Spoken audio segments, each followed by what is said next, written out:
नमस्कार, आप देख रहे हैं आज तक। आपके साथ मैं हूं अंजना ओम कश्यप। सबका साथ सबका विकास, ये वो नारा था जिसने नरेंद्र मोदी को प्रचंड बहुमत वाली सरकार का प्रधानमंत्री बना दिया। लेकिन नरेंद्र मोदी ने संसद में घुसते ही कहा कि ये सरकार गरीबों की सरकार है। 10 महीने बीत चुके हैं, लेकिन उम्मीदें अब भी प्रधानमंत्री की तरफ उसी तरह से टकटकी लगाई नजरों से देख रही हैं। वादों को पूरा करने के लिए वक्त जरूर अभी 4 साल से भी ज्यादा का बचा है आपके पास, लेकिन जनता का मिजाज आंकड़ों की जो तस्वीर खींच रहा है वो एक अलार्म है, ये बताने का कि कहीं देर ना हो जाए। आपके सपनों को समझना चाहता था, आपकी आशा आकांक्षाओं को समझना चाहता था। हमने मेक इन इंडिया का अभियान चलाया। पिछले 20 साल में न हुआ हो इतने बड़े रोजगार की संभावनाओं लेकर के आया। कभी कभी नीति से ज्यादा ताकतवर नीयत होती है। हमारी नीयत ठीक है और उसके कारण हम विकास के दौर में आगे निकले। हम एक चतुरंगी क्रांति करना चाहते हैं। आज जब मैं आया हूं तो मेरा 1 साल का हिसाब लेने के लिए। बेशुमार वादों की लहर पर सवार नरेंद्र मोदी भारतीय राजनीति में उम्मीद की रोशनी बनकर चमके तो जनता ने उनके कर दिखाने के वादों के साथ आने वाले अच्छे दिनों पर भरोसा किया और प्रचंड बहुमत सौंपकर प्रधानमंत्री की कुर्सी सौंप दी। मैं नरेंद्र दामोदर दास मोदी ईश्वर की शपथ लेता हूं। सरकार को बने 10 महीने बीत चुके हैं और अब वक्त इस बात की इजाजत देता है कि एक नजर देखा जाए कि मोदी सरकार ने इन 10 महीनों में कितने कदम बढ़ाए अपने वादों को पूरा करने की तरफ। कुछ बातों में नीति समान दिखती हो, लेकिन कभी कभी नीति से ज्यादा ताकतवर नीयत होती है। हमारी नीयत ठीक है और उसके कारण हम विकास के दौर पे आगे निकले हैं। लोकतंत्र आंकड़ों का खेल है। आंकड़ों का उठता ग्राफ अगर सत्ता की दावेदारी मजबूत करता है तो आंकड़ों का गिरता ग्राफ ही चेतावनी भी देता है। यूं तो मोदी सरकार के पास 5 साल हैं अपने वादों को हकीकत में बदलने के लिए, लेकिन 10 महीनों में इरादों की एक झलक का अंदाजा तो लगाया ही जा सकता है। नरेंद्र भाई की सरकार 10 महीने से इस देश में काम करी है और 10 महीने के अंदर काम करने की शुरुआत करने के तुरंत बाद एक के बाद एक लोकाभिमुख योजनाओं को लेकर नरेंद्र मोदी सरकार लोगों के सामने आई है। और इंडिया टुडे सिसिरो देश का मिजाज सर्वे के मुताबिक 10 महीनों के कामकाज के बाद जो आंकड़े नजर आते हैं उन्हें एक अलार्म की तरह माना जा सकता है, एक वेकअप कॉल कहा जा सकता है, क्योंकि मोदी सरकार के पास खुश होने की अगर कुछ वजह हैं तो कुछ चिंता के कारण भी हो सकते हैं। इंडिया टुडे सिसिरो के सर्वे में 1 मार्च से 14 मार्च के बीच पूछे गए कई सवालों में एक सवाल था कि भारत का प्रधानमंत्री किसे होना चाहिए। इसके जवाब में 36% लोगों का मानना है कि नरेंद्र मोदी प्रधानमंत्री के तौर पर उनकी पहली पसंद है। 15% लोगों ने अरविंद केजरीवाल पर अपना भरोसा जताया। 7% लोग जयललिता को अपने प्रधानमंत्री के तौर पर देखते हैं, जबकि 7% लोग राहुल गांधी को और 5% लोग सोनिया गांधी को प्रधानमंत्री के तौर पर अपनी पसंद मानते हैं।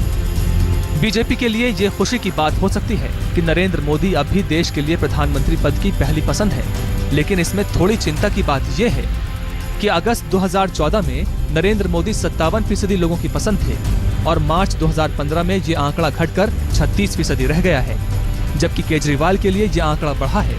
अगस्त 2014 में 3% लोग केजरीवाल को पसंद करते थे, अब 15% लोग पसंद करते हैं।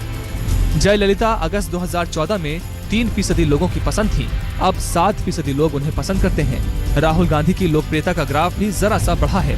पहले 6% लोग उन्हें पसंद करते थे, अब 7% लोग उन्हें पसंद करते हैं। सोनिया गांधी की लोकप्रियता का आंकड़ा जस का तस है। जिस किस्म का जन समर्थन उनको मिला था वो जन समर्थन अपूर्व था और वो विश्वास अगर उन्होंने लोगों का खोया है तो आने वाले दौर में लोग कैसे भरोसा करेंगे। यानी उनका अपना जो नारा था अच्छे दिन का, अब वो खुद उसको नहीं दोहराते हैं। कई चीज़ें तो बहुत साफ साफ थी जिसका वादा उन्होंने चुनाव में किया, कुछ भी पूरा नहीं कर पाए और उसके बाद में जिस तरीके से कॉरपोरेट जगत जो है वो हावी हुआ और ये जो भूमि कब्जाकरण अधिनियम जिस तरीके से लेकर के आए, मेरा मानना है कि उनकी साख जो है उसको बहुत ठेस पहुंची है। लोकप्रियता के मामले में नरेंद्र मोदी के ग्राफ में जो गिरावट आई है वो उनके लिए आने वाले दिनों के लिए सचेत करती है। लेकिन एक और सवाल जो हमने सर्वे में पूछा उसके जवाब में यकीनन नरेंद्र मोदी के लिए अच्छी खबर हो सकती है। हमारा सवाल था कि भारत में अब तक का सबसे बेहतरीन प्रधानमंत्री कौन है। जवाब में 30% लोगों ने नरेंद्र मोदी को अब तक का सबसे बेहतरीन प्रधानमंत्री माना। 20% लोग अटल बिहारी वाजपेयी को अब तक का सबसे अच्छा प्रधानमंत्री मानते हैं। 13% लोग इंदिरा गांधी को, 8% लोग जवाहरलाल नेहरू को और 6% लोग राजीव गांधी को, 5% लोग लाल बहादुर शास्त्री को और 2% लोग मनमोहन सिंह को अब तक का सबसे बेहतर प्रधानमंत्री मानते हैं। इन आंकड़ों को नरेंद्र मोदी के लिए बड़ी कामयाबी माना जा सकता है, क्योंकि पिछले साल के मुकाबले इस लिहाज से नरेंद्र मोदी की लोकप्रियता बढ़ी है। पिछले साल अगस्त 2014 में नरेंद्र मोदी को 11% लोग ही देश का अब तक का सबसे बेहतरीन प्रधानमंत्री मानते थे, जबकि 18% लोग अटल बिहारी वाजपेयी को, 23% लोग इंदिरा गांधी को, 11% जवाहरलाल नेहरू को, 7% राजीव गांधी, 8% लाल बहादुर शास्त्री और 5% लोगों ने मनमोहन सिंह को अपना प्रधानमंत्री माना था। आंकड़ों में कुछ गिरावट के बावजूद नरेंद्र मोदी की व्यक्तिगत छवि अब भी टॉप पर बनी हुई है, लेकिन पार्टी के लिहाज से आंकड़ों में गिरावट आई है, जो बीजेपी के लिए चिंता की बात हो सकती है। इंडिया टुडे सिसरो देश का मिजाज सर्वे के मुताबिक अगर अभी चुनाव हो जाएं, तो देश में बीजेपी को 27 सीटों का नुकसान होता दिख रहा है। यानी अपने दम पर बीजेपी 245 से 265 तक सिमट सकती है, जबकि 2014 चुनाव में बीजेपी ने अपने दम पर 282 सीटों का बहुमत जुटाया था। यही बात अगर एनडीए के लिहाज से देखी जाए तो एनडीए अब भी बहुमत का आंकड़ा जुटाती नजर आ रही है। 284 से 314 सीटें तक एनडीए के खाते में दिख रही हैं, जबकि लोकसभा चुनावों में एनडीए ने 335 सीटों पर जीत हासिल की थी। कांग्रेस की हालत में बहुत ज्यादा सुधार तो नहीं दिखता, लेकिन कांग्रेस 9 सीटों के साथ थोड़े फायदे में दिख रही है। यानी लोकसभा चुनावों के 44 सीटों के आंकड़ों से कांग्रेस 53 तक पहुंचती दिख रही है। सीटों के लिहाज से बीजेपी जरूर पिछड़ती नजर आ रही है, लेकिन राहत की बात यह है कि वोट शेयर के मामले में बीजेपी की हालत में थोड़ा सुधार हुआ है। अगस्त 2014 में बीजेपी का वोट शेयर 31% था, लेकिन 2015 में ये वोट शेयर 1% बढ़कर 32% हो गया है। कांग्रेस के वोट प्रतिशत पर अगर नजर डालें तो उसमें भी मामूली सी बढ़त नजर आती है। अगस्त 2014 में कांग्रेस को 19.3% वोट मिले थे, जबकि अभी चुनाव होने पर 20% वोट मिलने की उम्मीद की जा सकती है। ये फेरबदल का मुख्यतः कारण ये है कि उत्तर प्रदेश के अंदर भारतीय जनता पार्टी के खिलाफ तकरीबन 6% का नुकसान है। ये जो स्विंग जा रहा है उनके खिलाफ, उसका मतलब होगा तकरीबन 20 से 22 सीटें। साथ ही साथ मध्य प्रदेश, छत्तीसगढ़, राजस्थान और दिल्ली जैसे राज्य, जहाँ पे भारतीय जनता पार्टी को सारी की सारी सीटें मिली थी आज से 1 साल पहले, वहाँ पे कुछ सीटों का नुकसान हो रहा है। So that's a big success. इससे पारदर्शिता से निवेशकों में विश्वास जगा है, पॉलिसी पैरालिसिस खत्म हुआ है। हमारी प्राथमिकता गांव, गरीब, किसान, मजदूर, दलित, रोजगार यही है और यही रहेगी। नरेंद्र मोदी ने देश की जनता को जो सपने दिखाए उन्हें पूरा करने के वक्त में से 10 महीने निकल चुके हैं। बचे हैं 4 साल और 2 महीने। जनता को प्रधानमंत्री से अभी बहुत उम्मीदें हैं और सरकार की तरफ से काफी काम किया जाना अभी बाकी है। आज तक ब्यूरो। प्रधानमंत्री नरेंद्र मोदी जहां जाते हैं वहां विकास की बात करते हैं, गुड गवर्नेंस की बात करते हैं, लेकिन उनकी ही पार्टी के लोग बयानबाजी से उनके इस एजेंडे पर दूसरे एजेंडे लाद देने की कोशिश करते नजर आते हैं। इंडिया टुडे सिसरो सर्वे के मुताबिक मोदी की करिश्माई छवि पर इसका बुरा असर पड़ रहा है और वक्त है प्रधानमंत्री नरेंद्र मोदी को इससे सचेत हो जाने का। आखिर ऐसा क्या हुआ कि 10 महीने में ही मोदी सरकार से उम्मीदों का ज्वार भाटा में तब्दील होने लगा। राजनेता के तौर पर मोदी का जादू बढ़ गया, लेकिन देश भर में चुनावी अश्वमेघ में लगी बीजेपी का दम टूटता दिखने लगा। सबका साथ सबका विकास के दावे पर सवालों के कांटे उगने लगे। आखिर 10 महीने में ऐसा क्या बदल गया कि देश की नई तकदीर की इबादत सीखने के वादों से गढ़े विकास पुरुष की मजबूत छवि चुपके चुपके चटकने लगी। इन सवालों के जवाब तलाशने के लिए इंडिया टुडे सिसरो के सर्वे के जरिए देश के मिजाज का जायजा लिया गया। सर्वे के मुताबिक अगस्त 2014 में 46% लोगों ने माना था कि मोदी सरकार का एजेंडा विकास का होगा, लेकिन मार्च 2015 आते आते 40% लोग सोचते हैं कि मोदी सरकार विकास के एजेंडे पर चल रही है। मोदी के विकास पुरुष की छवि में हल्की गिरावट के साथ देश में ऐसे लोगों की भी तादाद बढ़ी है जो ये मानते हैं कि मोदी राज में सांप्रदायिक असहनशीलता में इजाफा हुआ। अगस्त 2014 में सिर्फ 4% लोग मानते थे कि मोदी सरकार में सांप्रदायिक असहनशीलता है, लेकिन हालिया ओपिनियन पोल के मुताबिक ऐसी सोच रखने वालों की तादाद 18% पहुंच गई। मोदी सरकार में हिंदू राष्ट्रवाद का बोलबाला रहेगा, ये सोचने वालों की संख्या 9% से बढ़कर 16% हो गई है। जिस गुड गवर्नेंस के नारे के साथ मोदी बहुमत के साथ सत्ता में आए, सर्वे के मुताबिक उस पर से भी लोगों का भरोसा घटकर 24% से 12% हो गया। हालांकि मोदी सरकार के लिए खुशी की बात यह है कि उनका सबका साथ सबका विकास के नारे को अमल में लाने के वायदे पर यकीन करने वालों की संख्या 4% से बढ़कर 6% हो गई। आंकड़ों के आईने में मोदी सरकार के कामकाज को पसंद करने वालों की तादाद भी कम नहीं। प्रधानमंत्री मोदी के कामकाज को बेहतरीन मानने वालों की संख्या अगस्त 2014 में 10% थी, जो मार्च 2015 में बढ़कर 22% हो गई। दूसरी तरफ मोदी के कामकाज को अच्छा मानने वालों की संख्या 13% की गिरावट के साथ 51% से 38% पर पहुंच गई। 28% लोग अगस्त 2014 में मोदी के कामकाज को औसत मानते थे, जिनकी संख्या घटकर 26% हो गई। मोदी और बीजेपी के लिए फिक्र की बात यह भी है कि उनके कामकाज को खराब मानने वालों की तादाद 6% से बढ़कर 11% हो गई। वो डिसीजंस ले रहे हैं, डिसिसिव हैं, इसलिए उनका जो है पॉपुलैरिटी वो बढ़ रहे हैं। लेकिन BJP as a entire team जो है पूरे देश में काम कर रही है। कभी उनका एक बड़ा पार्टी है, पूरे नेशनल पार्टी है, कभी उसका पॉपुलैरिटी बढ़ेगा, कभी कमेगा। 10 महीने के दौरान मोदी के कामकाज पर खुलकर कभी सवाल नहीं उठे, लेकिन ओपिनियन पोल के आंकड़े प्रधानमंत्री मोदी के लिए यही संदेश दे रहे हैं कि कहीं देर न हो जाए। अगस्त 2014 में 70% लोग विकास के एजेंडे को श्रेय दे रहे थे। मार्च 2015 तक आते आते इसकी तादाद घटकर महज 47% रह गई। मोदी की जीत के पीछे सांप्रदायिक ध्रुवीकरण को वजह मानने वाले पहले 21% थे, अब 39% लोग ये मानते हैं कि मोदी सांप्रदायिकता को बढ़ावा देकर जीते। सबका विकास कहना आसान है और सबको साथ लेके चलेंगे ये भी कहना आसान है, लेकिन जिस तरह से अल्पसंख्यक समुदाय का भरोसा जो है वो चीज़ता चला जाता है, उनका भरोसा पहले भी मेरे ख्याल में नहीं था भारतीय जनता पार्टी में। तो मैं नहीं मानता हूँ कि उनकी पार्टी के नेता मंत्री जिस तरह के बयान देते हैं और उन बयानों की वजह से जो माहौल बनता है और उस माहौल से जिस तरह से अल्पसंख्यक समुदाय जो है उन पर और उनके धर्मस्थलों पर जो हमले होते हैं, मेरा मानना है कि उसकी नौबत ही नहीं आती।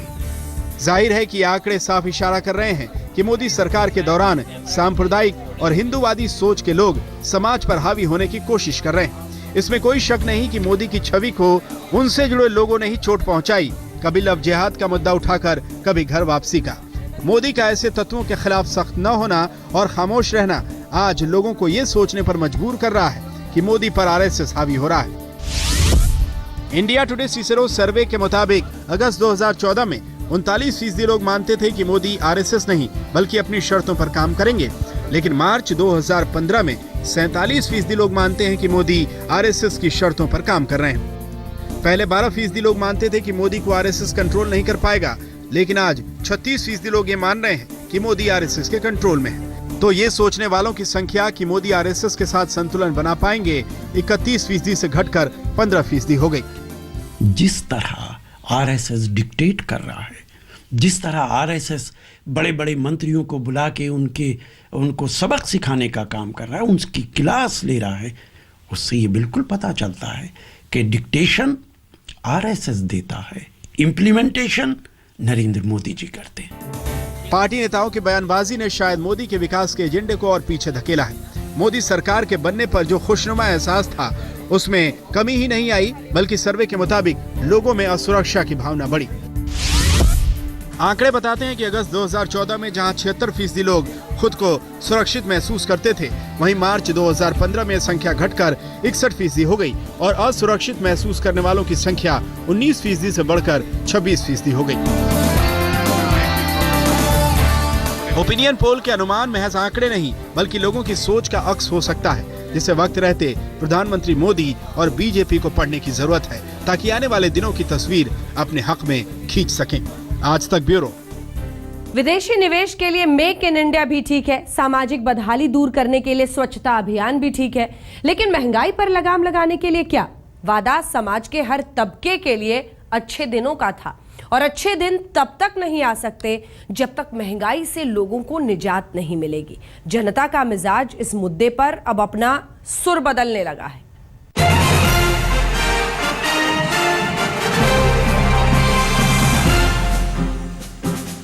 इन दिनों मैंने एक अभियान चलाया है, सफाई का अभियान। मैं जानता हूं आपको सबको ये प्रिय होगा। तो क्या देश महात्मा गांधी के एक आग्रह को पूरा कर सकता है, और वो है सफाई। सफाई एक ऐसा मुद्दा रहा जिस पर प्रधानमंत्री ने लगभग हर भाषण में जोर दिया, खुद मिसाल पेश की। लेकिन क्या सोचना है जनता का इस बारे में?